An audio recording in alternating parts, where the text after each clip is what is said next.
ಮಳೆ ಶುರುವಾಯ್ತು. ಮಾತು ಶುರುವಾಗ್ಲಿ.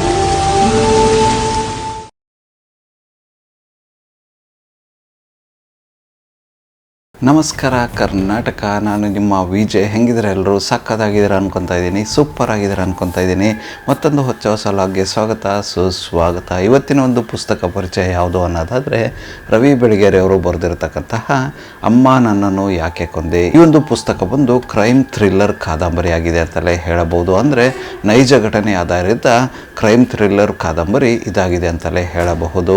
ಒಬ್ಬ ಬಿಸ್ನೆಸ್ ಮ್ಯಾನ್ ಆಗಿರ್ತಕ್ಕಂಥ ಹೆಣ್ಣು ಮಗಳು ತನ್ನ ಜೀವನದಲ್ಲಿ ಮೇಲೆ ಬರಲು ಏನೆಲ್ಲ ಮಾಡುತ್ತಾಳೆ ಅನ್ನೋದನ್ನು ಅತ್ಯಂತ ಅಚ್ಚುಕಟ್ಟಾಗಿ ನೈಜ ಘಟನೆ ಆಗಿರೋದ್ರಿಂದ ಕೇಸ್ನ ಇನ್ವೆಸ್ಟಿಗೇಷನ್ನಿಂದ ಹಿಡ್ಕೊಂಡು ಕೊನೆಯವರೆಗೂ ಏನೇನೆಲ್ಲ ಆಗುತ್ತೆ ಅನ್ನೋದನ್ನು ಅತ್ಯಂತ ಅಚ್ಚುಕಟ್ಟಾಗಿ ಈ ಒಂದು ಪುಸ್ತಕದಲ್ಲಿ ರವಿ ಬೆಳಗೆರೆ ಅವರು ಬರೆದಿದ್ದಾರೆ ಅಂತಲೇ ಹೇಳಬಹುದು.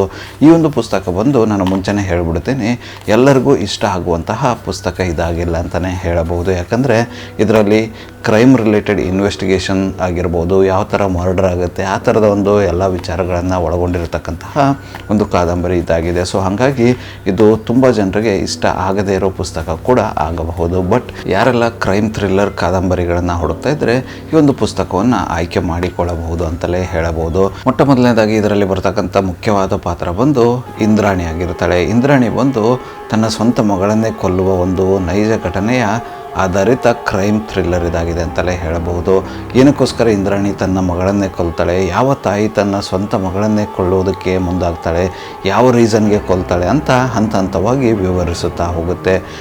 ಈ ಒಂದು ಕಾದಂಬರಿ ಶುರು ಆಗೋದು ಬಂದು ಇಂದ್ರಾಣಿ ಬಂದು ಕಾಲೇಜ್ನಲ್ಲಿ ಓದ್ತಿರಬೇಕಾದ್ರೆ ಒಂದು ಹುಡುಗನ ಪರಿಚಯ ಆಗುತ್ತೆ. ಅವನ ಹೆಸರೇ ಸಿದ್ಧಾರ್ಥ. ಪರಿಚಯ ಕಳೆದು ಅದು ಒಂದು ಪ್ರೀತಿಗೆ ತಿರುಗಿ ಇಬ್ಬರು ಒಟ್ಟಿಗೆ ಮದುವೆ ಕೂಡ ಆಗಲು ನಿಶ್ಚಯಿಸ್ತಾರೆ. ಇಂದ್ರಾಣಿ ತನ್ನ ಮನೆಯಲ್ಲಿ ಒಪ್ಪಿಸಿ ಆ ಒಂದು ಹುಡುಗನನ್ನು ಮದುವೆ ಕೂಡ ಆಗ್ತಾಳೆ. ಮದುವೆ ಆದ ನಂತರ ಅವಳಿಗೆ ತಿಳಿಯುತ್ತೆ ಸಿದ್ಧಾರ್ಥನಿಗೆ ಯಾವುದೇ ಥರದ ಕೆಲಸ ಇರಲ್ಲ, ಕೆಲಸ ಬಿಟ್ಬಿಟ್ಟು ಮನೆಯಲ್ಲಿ ಕೂತ್ಕೊಂಡಿರ್ತಾನೆ, ಮನೆ ನಡೆಸೋದೇ ಕಷ್ಟ ಆಗಿರುತ್ತೆ. ಅಂಥ ಸಮಯದಲ್ಲಿ ಇಂದ್ರಾಣಿ 2 ಮಕ್ಕಳ ತಾಯಿ ಕೂಡ ಆಗಿರ್ತಾಳೆ. ಶೀನಾ ಬೋರಾ ಮತ್ತು ಮಿಕಾಯಿಲ್ ಬೋರಾ ಅಂತ 2 ಮಕ್ಕಳ ತಾಯಿ ಕೂಡ ಆಗಿರ್ತಾಳೆ. ಈ ಒಂದು ಜೀವನದ ರೋಚಕತೆ, ಬೇಸತ್ತು ಹೋಗಿರತಕ್ಕಂಥ ಮನೋಭಾವ ಅವಳಲ್ಲಿ ಮುಂದೆ ಸುಮಾರು ತಿರುವುಗಳನ್ನು ತರುತ್ತೆ ಅಂತಲೇ ಹೇಳಬಹುದು. ಸಿದ್ಧಾರ್ಥನ ಈ ಒಂದು ವರ್ತನೆಯಿಂದ ಕೆಲಸ ಇಲ್ಲದ ಪರಿಸ್ಥಿತಿ ಮತ್ತು ಜೀವನ ನಡೆಸೋಕ್ಕೂ ತುಂಬ ಕಷ್ಟ ಆಗುವಂತಹ ಸನ್ನಿವೇಶಗಳು ಬಂದು ಒದಗುತ್ತೆ. ಅದೆಲ್ಲದರಿಂದ ಬೇಸತ್ತ ಇಂದ್ರಾಣಿ ಕೊನೆಗೆ ಮನೆಯನ್ನು ತೊರೆದು ಕೋಲ್ಕತ್ತಾಕ್ಕೆ ಹೋಗಲು ನಿರ್ಧರಿಸ್ತಾಳೆ.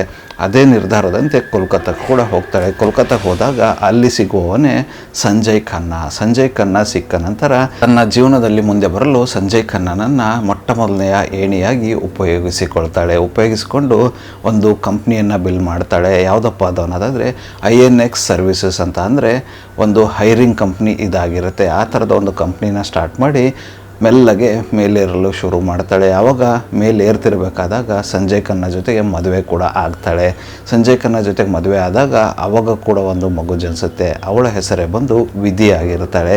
ಈ ಥರ ಸಂಜಯ್ ಖನ್ನಾ ಜೊತೆಗೆ ಮದುವೆಯಾಗಿ ಇನ್ನಷ್ಟು ದುಡಿಬೇಕು, ಇನ್ನಷ್ಟು ಮೇಲಕ್ಕೆ ಏರಬೇಕು, ಇನ್ನಷ್ಟು ದುಡ್ಡು ಸಂಪಾದನೆ ಮಾಡಬೇಕು ಅನ್ನುವ ಹತಾಶೆ ಅವಳಲ್ಲಿ ಹೆಚ್ಚಾಗುತ್ತಾ ಹೋಗುತ್ತೆ. ಆ ಸಮಯದಲ್ಲಿ ಆವಾಗಿನ ಕಾಲದಲ್ಲಿ ಮೀಡಿಯಾ ಮೊಘಲ್ ಅಂತಲೇ ಕರೆಸಿಕೊಂಡ ಪೀಟರ್ ಮುಖರ್ಜಿಯ ಭೇಟಿಯಾಗುತ್ತೆ. ಪೀಟರ್ ಮುಖರ್ಜಿಯ ಭೇಟಿಯ ನಂತರ ಆ ಒಂದು ಭೇಟಿ ಬಂದು ಬೇರೆ ತಿರುವು ಪಡೆದುಕೊಳ್ಳುತ್ತೆ ಅಂತ ಯಾರೂ ಕೂಡ ಊಹಿಸಲು ಸಾಧ್ಯವಾಗಿರಲ್ಲ. ಯಾಕನ್ನೋದಾದರೆ ಇಂದ್ರಾಣಿಯ ಮೈಂಡಲ್ಲಿ ಇರತಕ್ಕಂಥದ್ದು, ಅವಳ ತಲೆಯಲ್ಲಿ ಇರತಕ್ಕಂಥದ್ದು ಮುಂದೆ ನಾನು ಬೆಳಿಬೇಕು, ಆ ಬೆಳೆಯೋದಕ್ಕೆ ಸಂಜಯ್ ಖನ್ನಾ ನನಗೆ ಸಾಕಾಗೋದಿಲ್ಲ, ಸಂಜಯ್ ಖನ್ನಾನಿಂದ ನನಗೇನೆಲ್ಲ ಹೆಲ್ಪ್ ಆಗಬೇಕಾಗಿದೆ ಆಲ್ರೆಡಿ ಆಗೋಗಿದೆ, ಇನ್ನು ಇವನಿಂದ ನನಗೆ ಯೂಸ್ ಇಲ್ಲ ಅಂದ್ಬಿಟ್ಟು ಏನು ಮಾಡ್ತಾಳೆ, ಸಂಜಯ್ ಖನ್ನಾನನ್ನು ತೊರೆದು ಪೀಟರ್ ಮುಖರ್ಜಿ ಜೊತೆಗೆ ತುಂಬ ಕ್ಲೋಸ್ ಆಗ್ತಾಳೆ. ಅದಾದ ನಂತರ ಅವರಿಬ್ಬರ ಸಂಬಂಧ ಬೆಳೆದು ಮದುವೆ ಕೂಡ ಆಗ್ತಾರೆ ಅಂದ್ಕೊಳ್ಳಿ.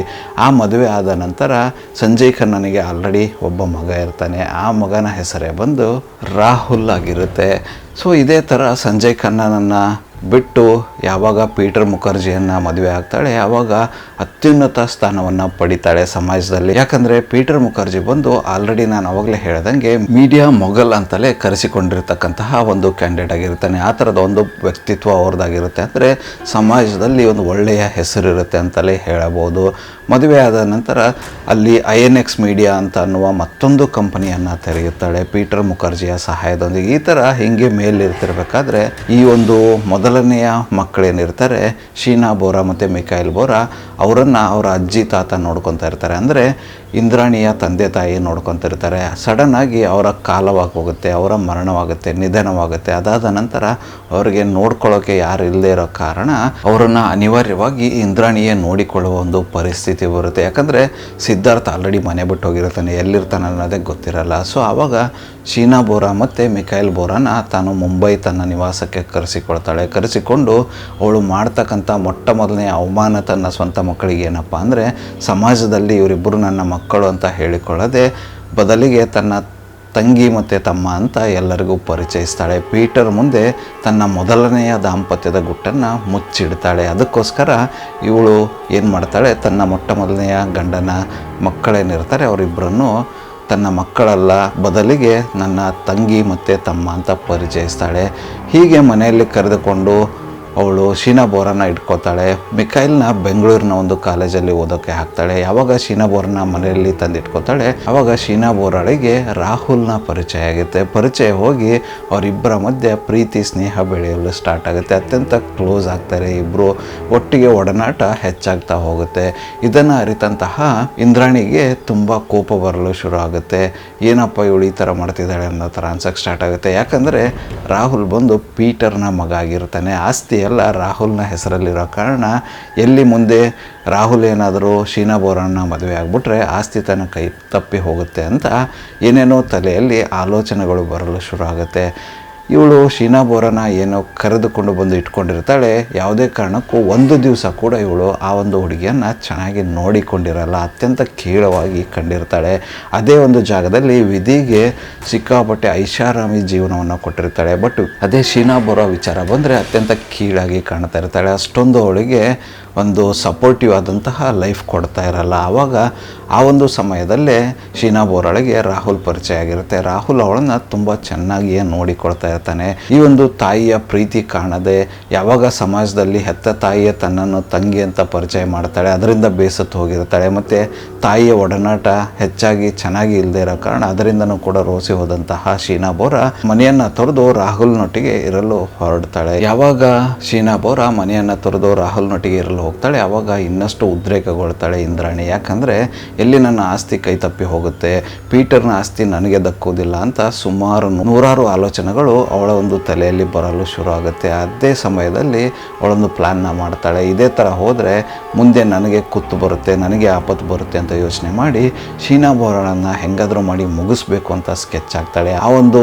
ಸ್ಕೆಚ್ನ ಅನುಸಾರವಾಗಿ ಅವಳು ಶೀನಾ ಬೋರನ್ನ ಕೊಲೆ ಮಾಡಲು ತನ್ನ ಎರಡನೆಯ ಪತಿಯಾದಂಥ ಸಂಜೀವ್ ಖನ್ನಾ ಮತ್ತು ತನ್ನ ಡ್ರೈವರ್ನ ಸಹಾಯವನ್ನು ಪಡಿತಾಳೆ. ಅವರಿಬ್ಬರ ಸಹಾಯವನ್ನು ಪಡೆದು ಸ್ವಂತ ಮಗಳನ್ನೇ ಕತ್ತು ಹಿಸುಕಿ ಕೊಂದು ಕೂಡ ಹಾಕ್ತಾಳೆ. ಕೊಂದು ಹಾಕಿದ ನಂತರ ಬಾಡಿನ ಏನು ಮಾಡಬೇಕು ಅಂತ ಗೊತ್ತಾಗದೆ ದೂರದ ಒಂದು ಜಾಗದಲ್ಲಿ ನಿರ್ಜನ ಪ್ರದೇಶದಲ್ಲಿ ತೊಗೊಂಡು ಹೋಗಿ ಪೆಟ್ರೋಲ್ ಹಾಕಿ ತನ್ನ ಸ್ವಂತ ಮಗಳ ದೇಹವನ್ನೇ ಸುಟ್ಟು ಕೂಡ ಹಾಕ್ತಾಳೆ. ಆ ಒಂದು ಸನ್ನಿವೇಶ ಅಂತೂ ಓದಬೇಕಾದ್ರೆ ನಿಜವಾಗ್ಲೂ ನಮ್ಮ ಮನಸ್ಸು ತುಂಬ ಭಾರವಾಗುತ್ತೆ ಅಂತಲೇ ಹೇಳಬಹುದು. ಯಾವ ಒಂದು ಹೆತ್ತು ತಾಯಿ ತನ್ನ ಸ್ವಂತ ಮಗಳನ್ನೇ ಕತ್ತು ಹಿಸುಕಿ ಕೊಂದು ಅದಲ್ಲದೆ ಪೆಟ್ರೋಲ್ ಹಾಕಿ ಸುಡುತ್ತಾಳೆ ಅಂತಂದರೆ ಯೋಚನೆ ಮಾಡಿ ಅವಳ ಒಂದು ಮನಸ್ಥಿತಿ ಯಾವ ರೀತಿ ಇರ್ಬೋದು. ಮೃಗದ ಸ್ವಭಾವದವಳು ಅಂತಲೇ ಹೇಳಬಹುದು. ನಿಜವಾಗ್ಲೂ ಆ ಒಂದು ಸನ್ನಿವೇಶ ಏನಿದೆ ಮನಸ್ಸಿಗೆ ಅತ್ಯಂತ ಬೇಸರ ತರುವಂತಹದ್ದು. ಕೊಲೆ ಆದ ನಂತರ ಮಗಳ ಬಾಡಿಯನ್ನು ಡಿಸ್ಪೋಸ್ ಮಾಡಿ ಮನೆಗೆ ಮರಳ್ತಾಳೆ. ರಾಹುಲ್ ಕೇಳಿದರೆ ರಾಹುಲ್ಗೆ ಇಲ್ಲ, ಅವಳು ನಿನ್ನೊಟ್ಟಿಗೆ ಇರಲು ಇಷ್ಟ ಇಲ್ಲ, ಅವಳು ಬೇರೆ ಕಡೆಗೆ ಹೋಗ್ತಿದ್ದಾಳೆ, ಬೇರೆಯವ್ರ ಮೇಲೆ ಇಂಟ್ರೆಸ್ಟ್ ಇದೆ, ಹಾಗೆ ಹಿಂಗೆ ಅಂತ ಏನೇನೋ ಕತೆಗಳನ್ನು ಕಟ್ತಾಳೆ. ಬೇರೆ ಹೊರ ಜಗತ್ತಿಗೆಲ್ಲ ಮಗಳನ್ನು ಅಮೇರಿಕಾದಲ್ಲಿಟ್ಟು ಓದಿಸ್ತಾ ಇದ್ದೀನಿ ಅದು ಇದು ಅಂತ ಹೇಳ್ಬಿಟ್ಟು ಎಲ್ಲರನ್ನೂ ಕೂಡ ನಂಬಿಸ್ತಾಳೆ. ಅದೇ ರೀತಿ ಪೀಟರ್ನ ಕೂಡ ನಂಬಿಸ್ತಾಳೆ. ಅದಾದ ನಂತರ ಇನ್ನೇನು ಎಲ್ಲ ಮುಗೀತು, ಎಲ್ಲರನ್ನ ನಂಬಿಸಿದ್ದೀನಿ ನಾನು, ಮಗಳು ಅಮೇರಿಕಾದಲ್ಲಿದ್ದಾಳೆ ಅಂತ ಹೇಳಿಕೊಂಡು ಬಂದಿರ್ತಾಳೆ. ಅದರೊಟ್ಟಿಗೆ ರಾಹುಲ್ ಕೇಳಿದಾಗ ರಾಹುಲ್ಗೆ ಹಲವಾರು ಬಣ್ಣದ ಕಥೆಗಳನ್ನು ಕಟ್ಬಿಟ್ಟು ಹೇಳಿರ್ತಾಳೆ. ಪೀಟರ್ ಮುಖರ್ಜಿಗೂ ಕೂಡ ಏನೇನೋ ಹೇಳಿರ್ತಾಳೆ. ಇದೇ ಥರ ಎಲ್ಲರನ್ನ ನಂಬಿಸಿ ಆರಾಮಾಗಿ ಇರ್ತಕ್ಕಂಥ ಸಮಯದಲ್ಲೇ ಒಂದು ದೊಡ್ಡ ಆಘಾತ ಬಂದೊದಗುತ್ತೆ. ತನ್ನ ಡ್ರೈವರ್ ಸಹಾಯದೊಂದಿಗೆ ಏನು ಕೊಲೆಯನ್ನು ಮಾಡಿರ್ತಾಳೆ ಅದೇ ಡ್ರೈವರ್ನ ಮೂಲಕ ಪೊಲೀಸರು ಇನ್ವೆಸ್ಟಿಗೇಷನ್ ಸ್ಟಾರ್ಟ್ ಮಾಡಿರ್ತಾರೆ. 3 ವರ್ಷದ ಬಳಿಕ ಈ ಒಂದು ಕೊಲೆ ಕೇಸನ್ನು ಭೇದಿಸುವುದರಲ್ಲಿ ಪೊಲೀಸರು ಯಶಸ್ವಿಯಾಗಿರ್ತಾರೆ. ಆವಾಗ ಸಿಕ್ಕಾಕಿಕೊಳ್ತಾಳೆ ಇಂದ್ರಾಣಿ. ಈ ಥರದ ಒಂದು ರೋಚಕ ಅದ್ಭುತವಾಗಿರ್ತಕ್ಕಂತಹ ಥ್ರಿಲ್ಲರ್ ಕ್ರೈಮ್ ಕಾದಂಬರಿ ಇದಾಗಿದೆ ಅಂತಲೇ ಹೇಳ್ಬೋದು. ಸಂಪೂರ್ಣವಾಗಿ ಇದರ ಬಗ್ಗೆ ಮಾಹಿತಿಯನ್ನು ಪಡೆದುಕೊಳ್ಬೇಕಂದ್ರೆ ಈ ಒಂದು ಪುಸ್ತಕವನ್ನು ಖರೀದಿಸಿ ಹಿಂದೆ ಓದಿ. ಅದರಲ್ಲಿ ಕೆಲವೊಂದಿಷ್ಟು ಸನ್ನಿವೇಶಗಳು ನಿಮಗೆ ಇಷ್ಟ ಕೂಡ ಆಗಲ್ಲ. ನಾನು ಮುಂಚೆ ಸ್ಟಾರ್ಟಿಂಗಲ್ಲೇ ಹೇಳಿದಂಗೆ ಯಾರೆಲ್ಲ ಕ್ರೈಮ್ ಥ್ರಿಲ್ಲರ್ ಕಾದಂಬರಿಯನ್ನು ಹೆಚ್ಚು ಇಷ್ಟಪಡ್ತೀರಾ ಅವರು ಈ ಒಂದು ಕಾದಂಬರಿಯನ್ನು ಓದಬಹುದು. ಈ ಒಂದು ಅಮ್ಮ ನನ್ನನ್ನು ಯಾಕೆ ಕೊಂದೆ ಪುಸ್ತಕ ಬಂದು ಭಾವನಾ ಪಬ್ಲಿಕೇಶನ್ಸಿಂದ ಪ್ರಕಟಿತವಾಗಿರತಕ್ಕಂಥದ್ದು. ಇದರ ಮುಖಪುಟ ಬೆಲೆ ಬಂದು 150 ರೂಪಾಯಿಗಳಾಗಿರುತ್ತೆ. ಎಲ್ಲ ಪ್ರಮುಖ ಪುಸ್ತಕ ಮಳಿಗೆಗಳಲ್ಲಿ ಈ ಒಂದು ಕಾದಂಬರಿ ಸಿಗುತ್ತೆ ಅಂತಲೇ ಹೇಳಬಹುದು. ಈ ಒಂದು ಪುಸ್ತಕವನ್ನು ಖರೀದಿಸಲು ಕೆಲವೊಂದಿಷ್ಟು ಪುಸ್ತಕ ಮಳಿಗೆಗಳ ಮಾಹಿತಿಯನ್ನು ಅವರ ಒಂದು ನಂಬರ್ನ ನನ್ನ ಡಿಸ್ಕ್ರಿಪ್ಷನ್ ಬಾಕ್ಸಲ್ಲಿ ಕೊಟ್ಟಿರ್ತೀನಂತೆ ಚೆಕ್ಔಟ್ ಮಾಡಿಕೊಳ್ಳಿ. ನಾನು ಆವಾಗಲೇ ಹೇಳ್ದಂಗೆ ಯಾರೆಲ್ಲ ಕ್ರೈಮ್ ಥ್ರಿಲ್ಲರ್ ಕಾದಂಬರಿಗಳನ್ನು ಓದಲು ಇಚ್ಛೆ ಪಡುವ ಕ್ಯಾಂಡಿಡೇಟ್ ಇದ್ದೀರಾ ತಪ್ಪದೇ ಈ ಒಂದು ಕಾದಂಬರಿಯನ್ನು ಕೊಂಡು ಓದಿ, ಇಷ್ಟ ಆಗುತ್ತೆ. ಆದಷ್ಟು ಪುಸ್ತಕಗಳನ್ನು, ಕನ್ನಡ ಪುಸ್ತಕಗಳನ್ನು ಅಧಿಕೃತ ಮಳಿಗೆಗಳಲ್ಲಿ ಮಾತ್ರ ಖರೀದಿಸಿ. ಅಧಿಕೃತ ಮಳಿಗೆಗಳಿಂದ ಆನ್ಲೈನ್ ಸೌಲಭ್ಯವನ್ನು ಕೊಡ್ತಿದ್ದಾರೆ, ಅವ್ರ ಹತ್ರ ಮಾತ್ರ ಆನ್ಲೈನಲ್ಲಿ ಖರೀದಿಸಿ. ಅದನ್ನು ಬಿಟ್ಟು ಬೇರೆ ಸೋರ್ಸಲ್ಲಿ ಆನ್ಲೈನಲ್ಲಿ ತರಿಸಿಕೊಳ್ಳಕ್ಕೆ ಹೋಗ್ಬಿಡಿ. ಇದಿಷ್ಟು ಇವತ್ತಿನ ಪುಸ್ತಕ ಪರಿಚಯ ಆಗಿರತಕ್ಕಂತಹ ಅಮ್ಮ ನನ್ನನ್ನು ಯಾಕೆ ಕೊಂದೆ. ಈ ಒಂದು ವಿಡಿಯೋ ನಿಮಗೆ ಏನಾದರೂ ಇಷ್ಟ ಆಗಿದ್ದರೆ ದಯವಿಟ್ಟು ಲೈಕ್ ಮಾಡಿ, ಕಮೆಂಟ್ ಮಾಡಿ, ಶೇರ್ ಮಾಡಿ. ಚಾನಲ್ಗೆ ಏನಾದರೂ ಹೊಸದಾಗಿದ್ದರೆ ಸಬ್ಸ್ಕ್ರೈಬ್ ಮಾಡಿ, ಸಪೋರ್ಟ್ ಮಾಡಿ. ಮತ್ತೆ ಸಿಗುವ ಮತ್ತೊಂದು ಹೊಸ ಪುಸ್ತಕ ಪರಿಚಯದೊಂದಿಗೆ. ಅಲ್ಲಿವರೆಗೂ ನಗ್ತಾ ಇರಿ, ನಗಿಸ್ತಾ ಇರಿ, ನಗ್ನಗ್ತಾ ಇರಿ. ಜೈ ಹಿಂದ್, ಜೈ ಭಾರತ್, ವಂದೇ ಮಾತರಂ.